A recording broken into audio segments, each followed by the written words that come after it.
नमस्कार, आप लोगों का स्वागत है एक नई क्लास में। ये व्यावसायिक सुरक्षा एवं स्वास्थ्य की सेकंड क्लास है। ज़्यादा टाइम बर्बाद ना करते हुए मैं क्लास को स्टार्ट करता हूँ। तो जैसे कि आप जानते हैं, मैंने आपको कहा था कि मैं पूरे ओरिजिनल कंटेंट पढ़ाऊँगा, निम्मी की बुक से पढ़ाऊँगा। तो मैंने पहले से ही यहाँ पर खोल के रखा हुआ है बुक, आप देख लें। हमने 5 तक ख़त्म कर दिया था। 1.1.05 यहाँ तक हमने कंप्लीट कर दिया था।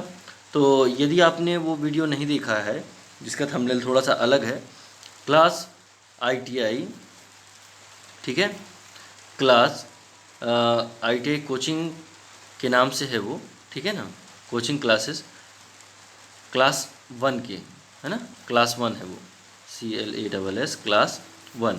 ये आपकी क्लास 2 है, ठीक है। इसी के सीरीज़ में और क्लासेस आती रहेंगी, क्लासेस लगती रहेंगी यहाँ पर, है ना, वीडियोस बनते रहेंगे। और लगातार मैं एक्टिव नहीं हो पाता हूँ क्योंकि अभी क्लास का वीडियो नहीं डाल पा रहा था, क्योंकि और वीडियो मैंने डाले हैं जिनमें कुछ अच्छा रिस्पॉन्स तो नहीं मिला। मैं चाहूँगा कि आप लोग अच्छा रिस्पॉन्स करें, ज़्यादा से ज़्यादा लोगों को भेजें, व्यूज़ आएँ और सब्सक्राइबर्स आएँ, लाइक करें आप लोग, ताकि हम मेरे को मोटिवेशन मिले आगे मैं आप लोगों को पढ़ाने के लिए, जो कि फ्री कंटेंट लाता हूँ और बहुत अच्छा कंटेंट लाता हूँ। उसके लिए मैं अग्रसर रहूँ, ठीक है। जो मैंने सोचा है कि आप लोगों को फ्री में अच्छे से अच्छे पढ़ाई में पढ़ाऊँगा, अच्छे नंबर आएंगे आप लोग को। तो इतना आप कर सकते हैं कि जो सब्सक्राइब है और लाइक करना है, कमेंट करना है कि मैं कैसे और अच्छे से पढ़ाऊँ, ये सब चीज़ें फ्री हैं, आप करें, ठीक है। दूसरों को भी सलाह दें। चलिए आगे बढ़ते हैं। हम लोग अभी तक यहाँ तक पढ़ चुके थे। अब हमें 1.6, ठीक है, मैं डायरेक्ट शॉर्ट में बोल दे रहा हूँ, है ना, 7, 8, ठीक है, ये चीज़ें देखनी है। तो आज हम क्या सिर्फ देखेंगे, हम देखेंगे यहाँ पर ये 6 क्या है, प्राथमिक चिकित्सा का अभ्यास और एक व्यक्ति को बचाने के लिए कृत्रिम श्वास का अभ्यास, ठीक है। ओरिजिनल निम्मी से पढ़ रहे हैं, ओके। चलिए अब हम इस किताब को आगे बढ़ाते हैं। मैं पलटाता हूँ इसके पेजेस, ताकि मेन टॉपिक में हम लोग आ सकें, ओके।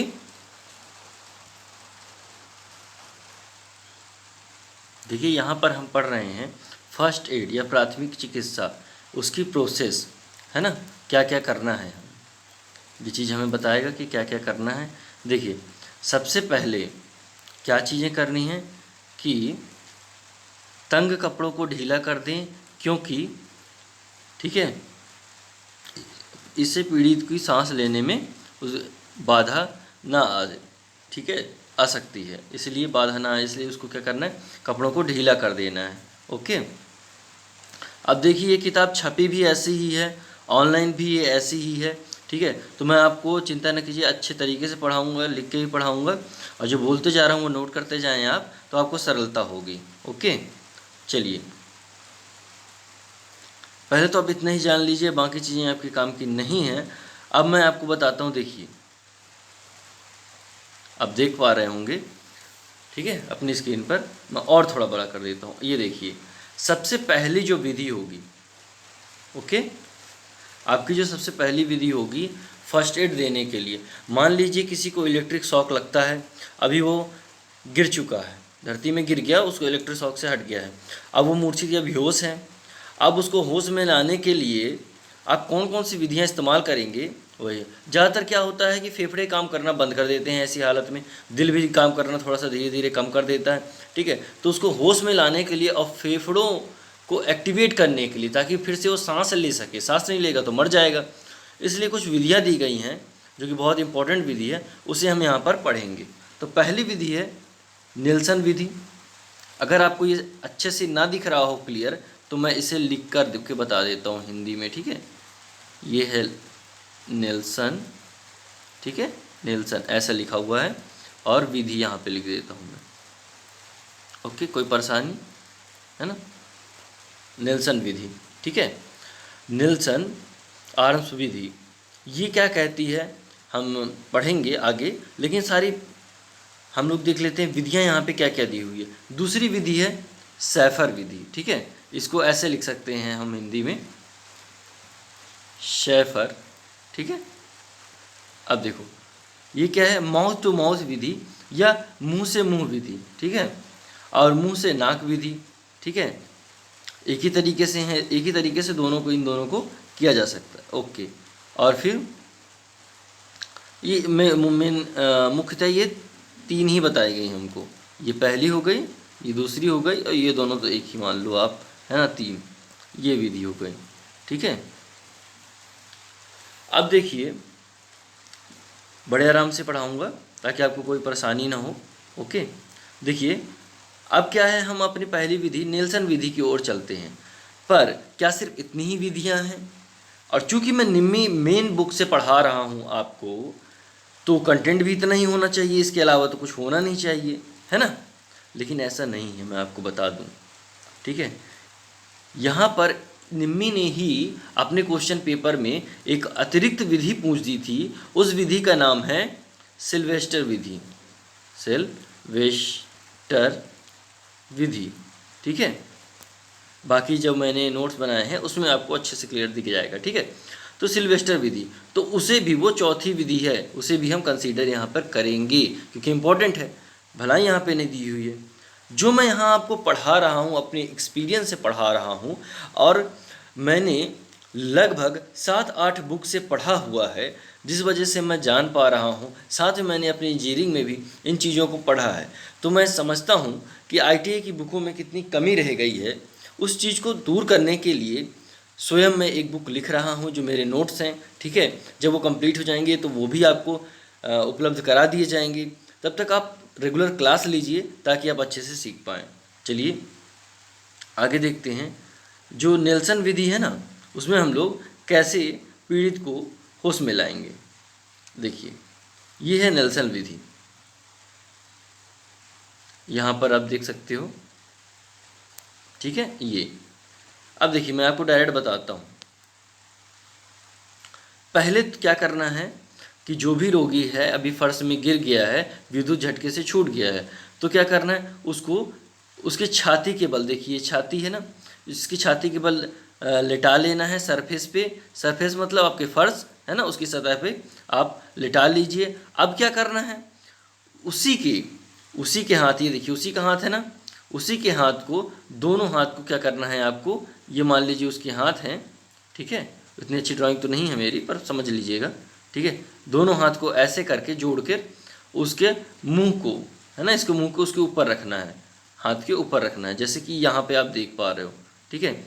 और एक तरफ, किसी चाहे इस तरफ या इस तरफ, किसी भी तरफ आपको क्या करना है, उसके चेहरे को कर देना है, ठीक है। तो ज़्यादा अच्छा है कि अगर आप खुद इस स्थिति में होते तो ये आपका लेफ्ट साइड कहलाता, ठीक है। आप लेफ्ट साइड कर दें।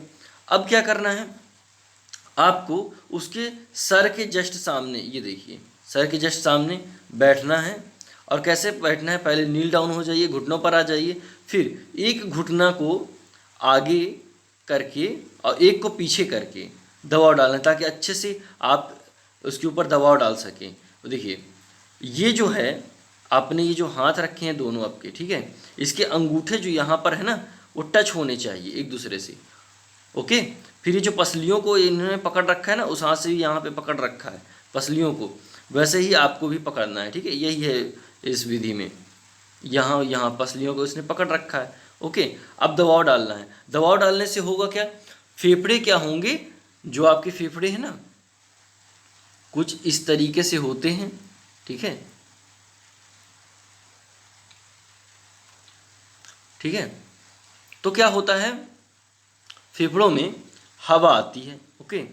तो फेफड़े ने काम करना बंद कर दिया, तो अब हवा ना आएगी ना जाएगी, तो सांस नहीं मिल पाएगा। तो जब इसको दबाया जाएगा, ठीक है, ऊपर से प्रेशर डाला जाएगा, तो ये दबेगा, जिसकी वजह से हवा कहाँ जाएगी, ऊपर की ओर जाएगी, ओके। और जब हम दबाव छोड़ देंगे, दबाएंगे नहीं, तो हवा अंदर की ओर आएगी, जिससे कि ये फूलेगा। इस तरीके से बार बार करेंगे। कब तक करेंगे, इसको 2-3 सेकेंड तक अपने को करना है, ठीक है। और अधिकतम हम इसको 10 से 15 बार कर सकते हैं इस विधि को, जिससे कि रोगी का फेफड़ा जो है ये एक्टिवेट हो जाए, काम करने लगे, और फिर क्या हो, वो सांस लेना चालू कर दें। इस तरीके से हम उसकी जान, उस रोगी की जान बचा पाएंगे। ओके, चलिए आगे देखते हैं। अब देखिए आपके बैठने की स्थिति देखिए, आपने यहाँ तक तो समझ लिया, आपकी बैठने की स्थिति देखिए। ये जो है, ये वाला पैर जो है, जो लगभग आप अगर इस स्थिति में बैठे होते तो ये आपका पैर होता लेफ्ट। ओके, तो ये लेफ्ट पैर इस तरीके से है, और जबकि राइट वाला देखिए ये, और यहाँ जाके मुड़ गया। ओके, ये ऐसे है ताकि पूरा जोर यहाँ से आप इसके ऊपर डाल सकें। ये ओके, नीचे की ओर दबाएं, कितना तक, 2 सेकंड तक, फिर छोड़ दें तो ऊपर की ओर थोड़ा सा ये आएगा व्यक्ति, जिससे कि उसका फेफड़ा क्या होगा, फूलेगा। ठीक है, यही चीज़ चलाना है। ये कौन सी विधि हो गई आपकी, नेल्सन विधि हो गई। चलिए अब अगली विधि देखते हैं। ठीक है, इसी में देखिए दूसरा स्टेप है यहाँ पर। ठीक है,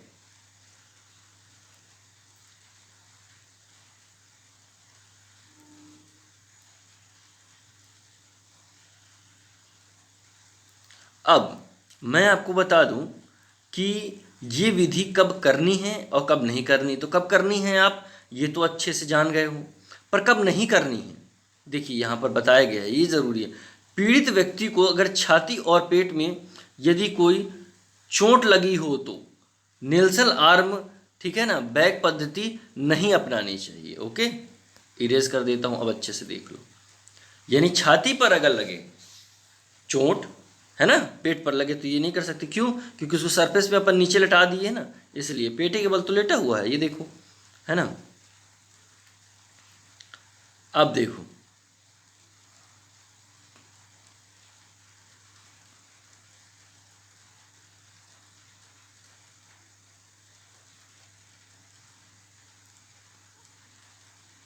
आगे है आपकी सैफर विधि। ठीक है, कुछ किताबों में सैफर ऐसा लिखा हुआ है, शाह, सिटी वाला नहीं, है ना, पर जो है ये सलजम वाला जो सा है वो लिखा हुआ है यहाँ पे सैफर। ओके, ये लिखा हुआ है, कंफ्यूज मत होना। चलो, ये जो सैफर विधि है अब हम इसे पढ़ते हैं, इस विधि में क्या होगा। ठीक है, चलिए उससे पहले हम नेल्सन विधि पर थोड़ा और चर्चा कर लेते हैं। मुझे लग रहा है कि आपने जो पढ़ लिया जल्दबाजी में वो केवल काफ़ी नहीं होगा आपके लिए। ठीक है, और अच्छे से समझाता दे देता हूँ मैं। ठीक है, अगला स्टेप देखिए इस तरीके से है कि जैसे आपने यहाँ पर, ठीक है, जो डॉट बनाया गया, हाथ रखा था, इस हाथ को, ये वाले हाथ को जो कि आपका लेफ्ट होगा अगर आप ऐसे होते, और इस हाथ को हल्के से कंधे के ऊपर से पसलियों से सिरकाते हुए इधर को लाइए और इसको इधर को लाइए। अब देखिए आपने उस रोगी की कोहनी पकड़ी हुई है। ठीक है, अब ऐसा करके आप पूरी कोहनी पकड़ लीजिए, मतलब कि कोहनी में अब ये हाथ ना लग जाए, बट वहाँ तक लेके जाइए। अब क्या करना है आपको, इस चित्र के अनुसार, अगला चित्र देखिए आप, ये फिगर 4 था, 5 देखिए, है ना। आपको क्या करना है, आगे की ओर हाथों को खींचना है, पुल्ड करना है। Okay, arm pulled. ठीक है, ये करना है, खींचना है। कब तक करना है, जब तक कि हल्के हाथ से तो आप खींच लोगे, हल्का हाथ जब तक रोगी का रहेगा, ठीक है ना, बट फिर आपको प्रेशर थोड़ा सा महसूस होने लगेगा, क्योंकि अब कंधे पे उसके क्या आएगा, दबाव आएगा। ठीक है ना, तनाव महसूस होगा। ठीक है, यहाँ पे तनाव बोलना ज़्यादा अच्छा रहेगा, तनाव महसूस होगा, तो आपको तब तक उसे खींचना है। ठीक है, और देखिए फिर ये फिगर 3 था, जैसे आपको दबाना था, ठीक है ना, आपने दबा चुके थे, यहाँ तक आपने सीख गए थे कि कैसे क्या करना है। ठीक है, पहले बैठना कैसे है, फिर दबाने की प्रैक्टिस कैसे करनी है, दोनों यहाँ पर देखिए जैसे कि आप दोनों अंगूठे को सटाना है। ठीक है, ये सब चीज़ें आप देख चुके थे। अब मैं आगे चलता हूँ, आगे बताता हूँ, ये भी विधि खत्म ही हो गई। ठीक है, अब कुछ नहीं बचा इसमें। ठीक, तो ये जो है आपने देखा ऐसे खींचना है आगे की ओर। ठीक है, जब अगर अब आपके उसके कंधे पे आपने महसूस किया कि हाँ तनाव तो पड़ रहा है ना, फिर इसके बाद आपको शुरुआत से वही चीज़ें करनी है। जो आप अभी तक कर चुके। ऐसा कितने बार करना है, ये चीज़ें आपको ज़्यादा समय देकर नहीं करनी है, 2-3 सेकंड 4 सेकंड इतने में कर लेनी है। और फिर इसको आप 10 से 15 बार कर सकते हैं, ताकि जब तक वो होश में ना आ जाए विधि जारी रखें, ठीक है। और फिर जैसे वो होश में आ जाए तो आपको क्या करना है, उसे क्या देना है, उसे कंबल वंबल में लपेट दीजिए, ताकि जो शॉक है वो अच्छे से पृथ्वीकृत हो, जो उसके अंदर कोई जो भी चार्ज बचा होगा। और फिर उसके बाद उसे गर्म पानी देना है, ठीक है, गर्म पानी देना है कि बोतलों या गर्म ईंटों से गर्म रखिए, ठीक है। और फिर इसके बाद में कंबल से भी गर्म रख सकते हैं, इससे भी गर्म रख सकते हैं, ठीक है, लेकिन गर्म पानी देना पिलाना भी एक उचित तरीका है, ठीक है। और फिर बाहों और पैरों को हृदय की ओर थपथपाते रहिए, ताकि रक्त प्रवाह की गति मिले। अगर मैं लोकल भाषा में कहूँ तो इसे हाथ पैर दबाना या मींजना कहेंगे, ओके। वो चीज़ें हम लोग को करनी है, ताकि रक्त का जो प्रवाह है, जो अनियमित रूप से हुआ या रुक गया, वो होने लगे, ओके। अब हम एक विधि को इतना टाइम दे के इसलिए मैंने समझाया ताकि आपको दूसरी आसान लगे। चलिए अब हम अपनी फाइनली बढ़ते हैं दूसरी विधि की तरफ, जो कि है सैफर विधि। लिख के भी दिखा दिया आपको, ठीक है ना, कई बुकों में ऐसा मिल जाए। सैफर विधि, अब देखिए ये भी किस चीज़ के लिए मना कर रहा है, यदि पीड़ित की छाती और पेट पर चोट लगी हो तो ये पद्धति का प्रयोग मत कीजिए, नहीं करना है, ओके। तो क्या करना है, देखिए आपको चित्र अनुसार रोगी को पेट के बल ही लेटाना है, छाती के बल लेटाना है। और अगर वहाँ पे छाले हैं छाती में, पेट में, तो ये विधि का उपयोग तो नहीं कर सकते, आप अच्छे जान गए, है ना। ये देखिए लिटा दिया गया। अब पहले हाथ को, अगर आप इस स्थिति में होते या आपका मित्र होता और आप उसकी मदद कर रहे होते, तो ये जो हाथ है ना आपका सीधा हाथ होता, ठीक है, राइट वाले को आगे, लेफ्ट वाले को थोड़ा पीछे, ठीक है ना, पीछे करके ऐसे मोड़ करके उसी के क्या कर देना है, सर के नीचे, ओके। और ये देखो सर को कहाँ कर देना है, राइट की तरफ, ठीक है, राइट की तरफ सर, ये चेहरा देखने के लिए। फिर आपको उसके ऊपर एक पैर यहाँ और दूसरा यहाँ, ठीक है, रख लेना है, बीच में जगह छोड़नी है, ठीक है, ताकि आप उसके ऊपर रहें। फिर आपको अपने दोनों हाथों को इस तरीके से रखना है, ठीक है, आगे पीछे। अब क्या करना है, अगले स्टेप में आइए, ओके। देखिए फिगर नंबर 6, अगला स्टेप नंबर यहाँ पे फिगर नंबर 7। अब आपको आगे आना है, ठीक है। और वही देखिए यहाँ पे पसलियाँ पकड़ी गई हैं, पसलियों को पकड़िए, है ना। अब पूरा जोर, ये देखिए इस कंडीशन में यहाँ पर अब लोड आएगा, ठीक है ना, पूरा जोर आपको लगाना है ताकि फेफड़ा दबे, है ना, सीने के साथ साथ पसलियों के साथ साथ फेफड़ा भी क्या हो, दबे, ओके। फिर क्या करना है, देखिए जब दबेगा तो क्या होगा, सांस बाहर को आएगी, इस रोगी के मुंह से सांस क्या होगी, बाहर को आएगी ना, बाहर को निकलेगी हवा। और इस कंडीशन में देखिए फिगर 8 में क्या होगा, तुरंत 2 मिनट ये करने के, सॉरी 2 सेकंड ना, मिनट नहीं, यहाँ पे 2 सेकंड करने के बाद आप उसको छोड़ दीजिए और पीछे हट जाइए, ओके, पीछे हट गए, ताकि इसके मुंह से जो सांस निकली है, ये जो हवा निकली है, वह फ्रेश हवा जो है या एयर ऑक्सीजन इसके अंदर, मुंह के अंदर जा पाए, फेफड़ों तक, यहाँ तक पहुँच पाए, ओके। ये आपको 1 मिनट में, है ना, आपको मैं हिंदी में ही बता देता हूँ, चलिए 1 मिनट में, है ना, 12 से 15 बार ऐसा करना है, ओके। चलो आप सैफर विधि भी सीख गए। चलिए अब अगली विधि की ओर ध्यान देते हैं हम लोग। अगली विधि कौन सी है हमारी, तो देखिए सबसे कम प्रचलित, ये बच्चों के लिए की जाती है, ठीक है ना, सबसे कम प्रचलित लेकिन सबसे आसान विधि है ये। कौन सी विधि है, नाम क्या है, पीड़ित व्यक्ति के मुंह पर मुंह रखकर होश में लेके आना, ठीक है ना।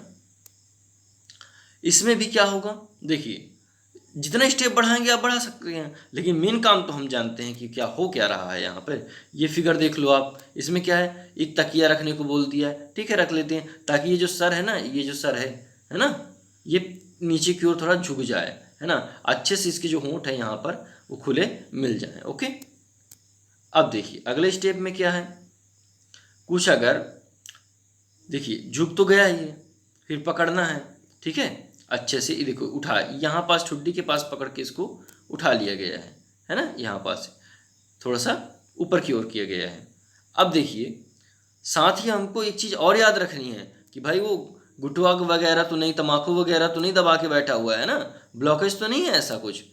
अगर ऐसा कुछ च्युइंगम वगैरह भी हो सकता है, ब्लॉकेज हुआ गले में, तो उस चीज़ को हम लोग को पहले मुंह को खोल कर देखना है, डायरेक्ट सीपीआर शुरू नहीं करना है, ठीक है। फिर इसके बाद आप फिगर नंबर 11 में आ जाइए। अब क्या करना है, देखिए मुंह को यहाँ पर खोला गया है, बहुत अच्छी चीज़ है, मुंह को खोल दिया गया। अब जब मुंह को खोल दिया गया तो अनवांटेड जितनी चीज़ें होंगी उसको निकाल करके बाहर कर दो, जो ने अगर ऐसा कुछ है तो, और नहीं है तो अच्छी बात है। अब फिर क्या करना है, देखिए अगले स्टेप में देखिए यहाँ पर अपने मुंह से ताज़ी हवा को खींचना है और उसके रोगी के मुंह में भरना है, ठीक है ना। और देखिए इस दौरान क्या होगा कि रोगी की आप नाक को बंद रखिए, ओके, रोगी की नाक को बंद रखिए और हवा को भरिए। अब आगे हम इसमें देखते हैं क्या होगा, ओके। तो यहाँ पर नाक बंद करके हवा भरना है, फिर उसको छोड़ देना है, ठीक है। पहले ये कहा जा रहा है ताकि वह सांस छोड़ सके, ताकि वह सांस छोड़ सके। रोगी आप अपने सिर को झुकाइए ताकि हवा बाहर निकले की आवाज़ सुन सके। उसके अपना कान जो है ना उसके मुंह के पास लेके आओ, सीधी सीधी सी बात है ना। पहले 8 से 10 सांसें जल्दी जल्दी दें और फिर क्या करना है, जब पीड़ित व्यक्ति प्रतिक्रिया करे तो उसके बाद उसकी मात्रा कम कर दे, यानी 1 मिनट में 12 बार। नवजात शिशुओं के लिए 20 बार पूछा जा सकता है परीक्षा में, ओके, याद रखना। अब वही अंदर बाहर हवा होगी, एक ऐसा टाइम आएगा जब वो अपने आप फेफड़े काम करने लगेंगे। तो 3 तरीके की मेथड जो है मैंने आपको पढ़ा दी यहाँ पर, ठीक है। आगे अब नई चीज़ें मिलेंगी, लेकिन उससे पहले तो हमारा अधूरा रह गया ना ज्ञान। हमें क्या पढ़ना है, हमें पढ़ना है सिल्वेस्टर विधि, ओके। उसको हम देखते हैं, जो निम्मी में दिया भी नहीं पर क्वेश्चन पूछते हैं, विधि है वो। चलो आगे। तो यहाँ पर आप देख रहे हो ना अच्छे से, सिल्वेस्टर विधि है क्या, अंडरलाइन कर दूं, चलो कर देता हूँ। ये देखो सिल्वेस्टर विधि, इस विधि का प्रयोग तब किया जाता है जब किसी पीड़ित के सीने पर छाले पड़े हों, ठीक है। वहां क्या बताया गया था कि अगर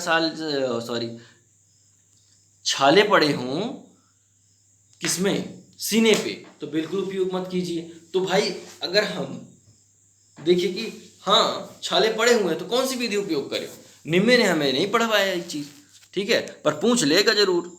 तो मैं बता दूं आपको, तब आपकी आएगी सिल्वेस्टर विधि, इसीलिए क्वेश्चन इंपॉर्टेंट हो जाता है, ओके। चलिए देखिए, तब इस विधि में तब क्या होता है, पीड़ित को पीठ के बल लिटा दिया जाता है। इसके बाद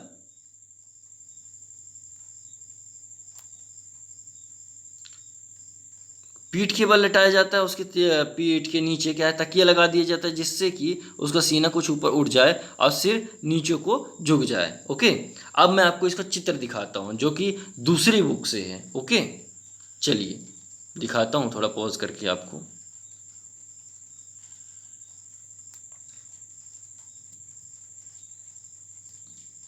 यहाँ पर ये देखिए, ये है प्रथम स्थिति। जब हमने इसे लेटाया, छाले कहाँ हैं, छाती में यहाँ पर हैं, पेट में यहाँ पर हो सकते हैं, इसीलिए इस तरीके से लेटाया गया, ओके। पीठ के बल लेट तो गया ये व्यक्ति, ठीक है ना, कोई समस्या वाली बात नहीं है। इसके नीचे ये तकिया भी रख दिया ताकि ये पोर्शन उठ जाए और ये नीचे को हो जाए, मतलब सर नीचे को हो जाए। अब उसी के दोनों हाथ को ले करके देखिए क्या किया गया है, इस तरीके से अपने हाथों से पकड़ना है, पहले तो उसको पंजा दोनों को इकट्ठा करना है और फिर अपने हाथों को लगा करके उसके सीने पे, और फिर क्या करना है, नीचे की ओर दबाव देना है, वही 2 से 3 सेकंड, और 1 मिनट में 12 से 15 बार आप इस चीज़ को कर सकते हो, ठीक है। दबाव देना है फिर छोड़ देना है। ठीक है, दूसरा चित्र मैं आपको दिखाई दे रहा हूँ, ये देखिए। इस दौरान क्या हुआ, छोड़ करके धीरे धीरे यहाँ पास धीरे धीरे अपने हाथ को कैसे क्या किया, पीछे ले लिया, और ये देखो इसको सीधा भी कर दिया। ओके,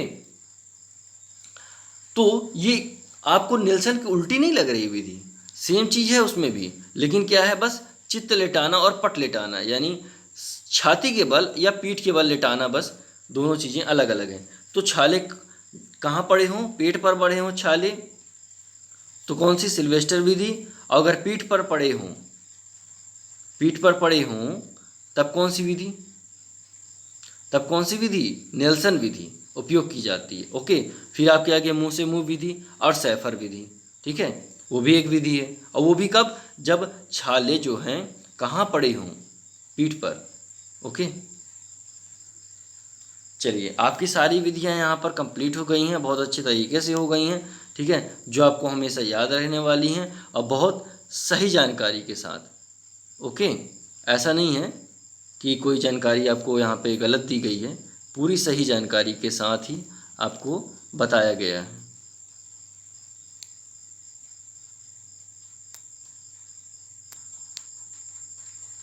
तो अब इसी के साथ वीडियो का समापन होने जा रहा है। ठीक है, क्लास आपकी ख़त्म होती है। ये मैं कुछ आपको इम्पोर्टेंट क्या दिए जा रहा हूँ, होमवर्क दिए जा रहा हूँ। ठीक है, इसे आप याद कर लीजिएगा। ओके, पूछे जाता है ज़्यादातर, BIS का फुल फॉर्म पूछा जाता है। ठीक है, ISO का फुल फॉर्म पूछा जाता है। ठीक है, BIS यहाँ पर भी है एक, जो कि ब्रिटिश वाला है। ठीक है, तो आपको इसका फुल फॉर्म पूछा जाता है। तो सारी चीज़ें मैंने यहाँ पर मेंशन कर दी हैं, आपको अच्छे से आपकी स्क्रीन पर दिख रही होंगी, इन सबको आपको करना है। तो चलिए, मैं आपको मिलता हूँ नेक्स्ट वीडियो में। आज आपकी जो क्लास है, क्लास 2, ठीक है, क्लास 2 व्यावसायिक सुरक्षा एवं स्वास्थ्य की ख़त्म हो चुकी है। अब हम नए पार्ट के साथ शुरू करेंगे, पार्ट 2। ठीक है, तो उसके लिए आप चैनल को सब्सक्राइब कर लीजिए, शेयर कर दीजिए इस क्लास को, औरों के साथ सपोर्ट कीजिए, लाइक कीजिए, और हो सके तो कमेंट कीजिए नेक्स्ट क्लास के लिए कि नेक्स्ट क्लास आपको जल्द से जल्द चाहिए। धन्यवाद।